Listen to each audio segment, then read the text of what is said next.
Picture this.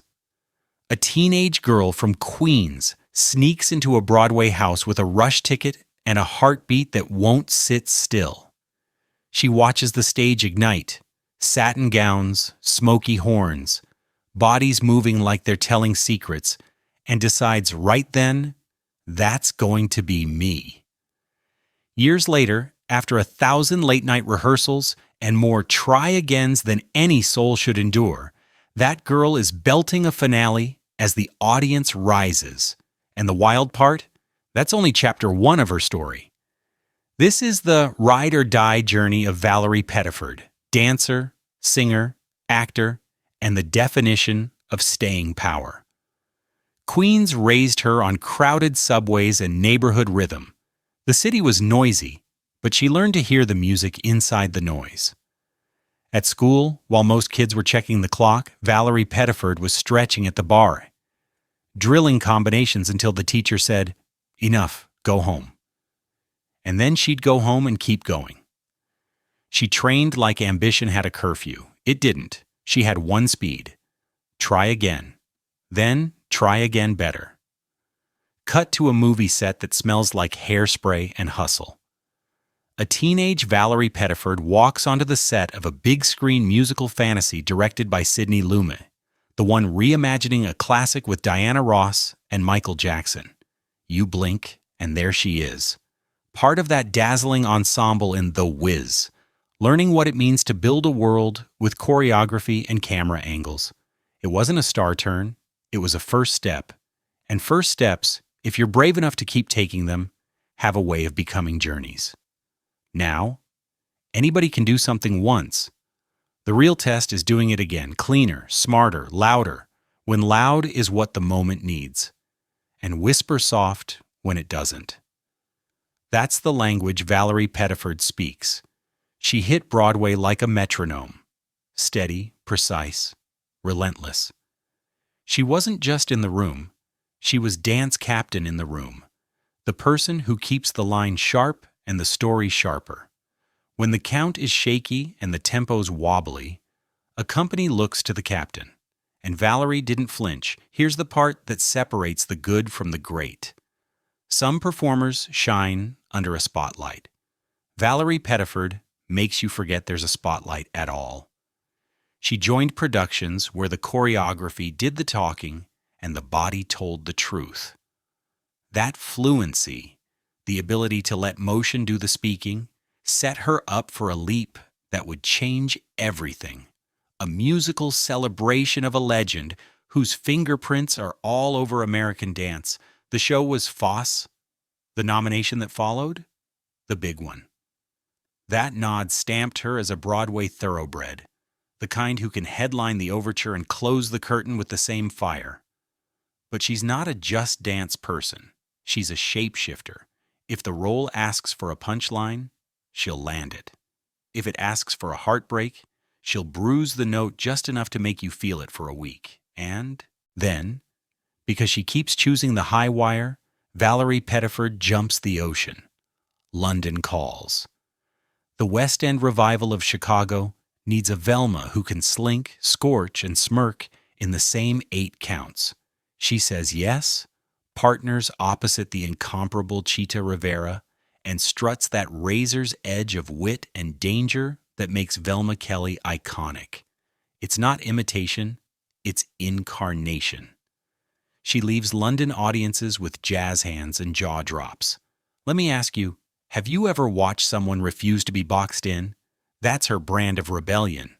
People tried to say just dancer, and she answered by nailing roles where a line reading hit harder than a triple pirouette. On stage, she was power wrapped in silk. On screen, she became that rare thing, recognizable without repeating herself. One minute she's scoring laughs, the next she's staring down a dramatic beat so tense you can hear the air hold still. The first time a lot of folks clocked her on TV, it was as a mother with flair, bite, and a one-liner for every occasion, Big D.D. Thorne. The kind of sitcom mom who could outdance you, outstyle you, and then hand you a life lesson with a wink. That role made audiences feel like they'd known her forever. And it earned her a fistful of nominations to prove what fans already believed. She steals scenes with a raised eyebrow and a perfectly timed breath. And let's be real, timing is choreography too. And then, plot twist, the big screen calls again. In one film, she's the jazz singer mother whose voice haunts a daughter's memories. In another, she's the aunt who understands grief because she's hosted it at her own table. She shows up in the hits, yes, but more importantly, she shows up where the story needs kindness and heat in equal measure. That's her specialty, compassion with spine. In the much-debated music drama where she plays Lillian Frank, she's the tether to a past the heroine can't quite outrun. It's a delicate balance, too soft and it disappears, too hard and it breaks. She threads it. Actors are often told to stay in their lane. Valerie Pettiford built the freeway. Drama? She's there. Comedy? She's there with glitter on.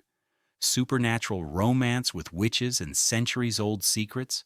Oh, she's there too, this time as Emily Mather, the witch whose tenderness can be as commanding as any spell. That show let her fold vulnerability and power together, proving what we already suspected. If the script has heartbeat, she'll find it and make it sing. And because life loves a full-circle moment, she returns to a universe where she once appeared as a guest decades ago. This time reinvented, bigger, bolder, and oh so 2020. In the modern vigilante drama with street-level stakes, she steps in as Carol Dante, the mother whose love is the kind that catches you when the world doesn't. It isn't flashy love, it's baked in, stubborn, and sturdy. That kind of love is a superpower too. And watching her wield it across seasons is its own masterclass. You want receipts? They keep coming. Daytime audiences got a surprise in 2024 when she slipped into a legacy soap and revived a character fans hadn't seen in decades. You know how soap watchers are. Protective, detail-obsessed, not easily impressed. She won them anyway, not with noise but with nuance, making an old name feel new. That's not easy. That's craft. Here's what I love most about Valerie Pettiford. She never waits for permission. When roles felt too small or too familiar, she carved out spaces of her own. Cabaret rooms glowing like midnight secrets. Albums that sound like velvet poured over a bass line. Her first studio set announced, "Hey, the voice you heard in the back of the theater? Here it is up close." Her follow-up lulled the world on purpose. A collection of lullabies that moved like starlight across a ceiling. Even her music had story sense. One album to show the instrument, another to soften a room. Different muscles, same heart. And she passes it on. Between gigs, Valerie Pettiford steps into the studio as a teacher, telling dancers what someone once told her. It's not just about the leg, it's about the why. Dance the sentence, not just the words students show up for technique. They leave with story instincts. Ask around. You'll hear it again and again. She's generous with what she knows. Let's talk resilience, because no career this long exists without it. The industry loves a label. It keeps folders neat. But Valerie Pettiford kept breaking the tabs. People tried to stick on her. Too this, not enough that. She learned to smile and then delivered work that dissolved the argument. And when the rumor mill did its usual swirl, because if you live in the light long enough, somebody's going to try to dim it, she didn't waste oxygen on noise. She did the work. She always did the work. The receipts speak louder than whispers. There's another kind of grit she doesn't hide. Real-life, off-stage grit. The kind that talks honestly about dreams that don't arrive on schedule.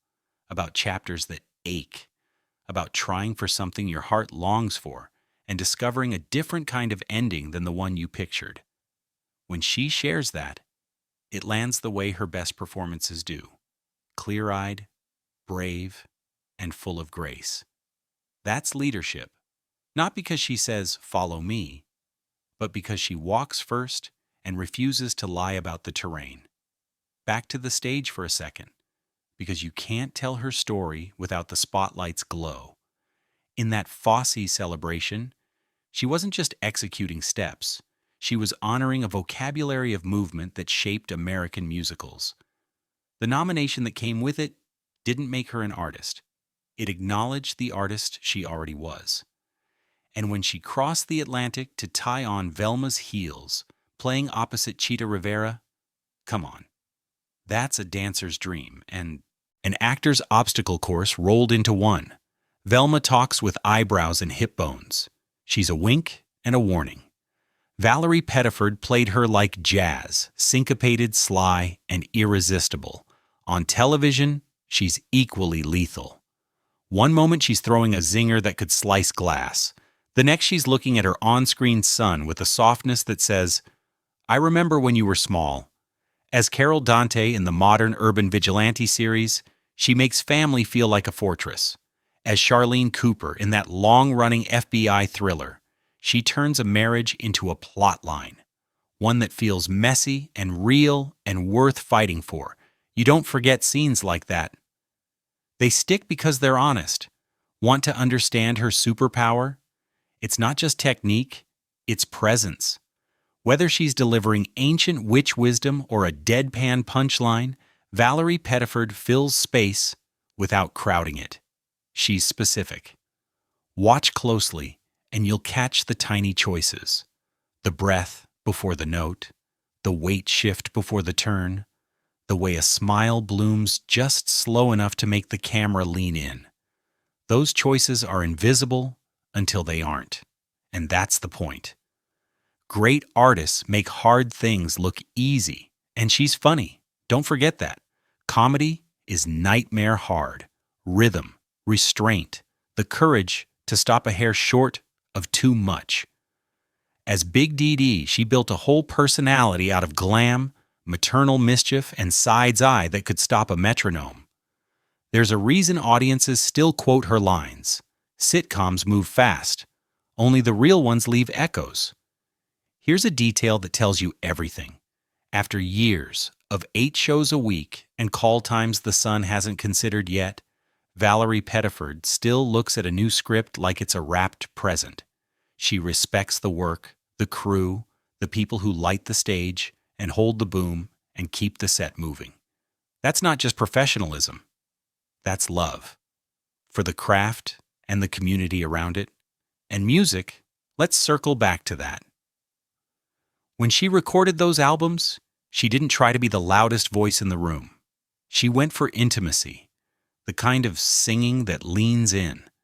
The first record, full of standards and swing, feels like opening a window on a summer night. The Lullaby Collection? It's for parents at 3 a.m., for grown-ups remembering what it felt like to be small and safe. It's artistry with a purpose. Of course, a career like this doesn't happen without the people who've got your back. Her partner in life, Tony Rader, understood the maze she chose and walked it beside her. That steadiness matters. The best performances often stand on a foundation the audience can't see. Love, friendship, a support system you can lean on when the notes go sharp and the ankle won't quit talking. She's had that, and she's been that for others too. What about legacy? It's easy to measure legacy in trophies and marquee lights, but that's the shallow math. If you want the real count, look at the students who learned to act through a phrase of choreography. Look at the young singers who saw a dancer pivot and thought, maybe I can too. Look at the writers who heard her voice on a track and wrote a scene because it felt like a story started singing to them. That's legacy, multiplying possibility. And there's a lesson here for anyone chasing a dream that doesn't fit neatly in one box. The industry will try to tag you. You're a blank. Smile, thank them for the compliment, and then go do the other thing too. Valerie Pettiford did. She kept opening doors, sometimes politely, sometimes with the force of a full-bodied jeté. Either way, she moved through. The best part? She's still writing chapters. One day it's a daytime drama conjuring the electric buzz of live tape days. The next, it's a primetime pulse pounder or a genre series with alchemy in its bloodstream. The through line is simple. She tells stories that mean something. She brings joy, ferocity, nuance, and a little danger, the kind that keeps you from checking your phone while the scene's still rolling. If you're wondering how to build a career that lasts, take notes. Show up prepared. Be kind. Stretch beyond what people expect.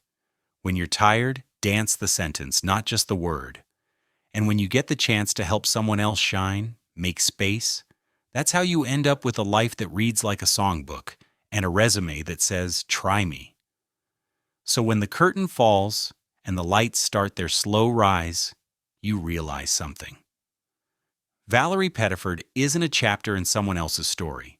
She's a headline the industry is still learning how to write. Triple threat? Sure, but that phrase almost sells her short. She's proof you can be many things and be excellent at all of them, if you do the work and don't apologize for your range.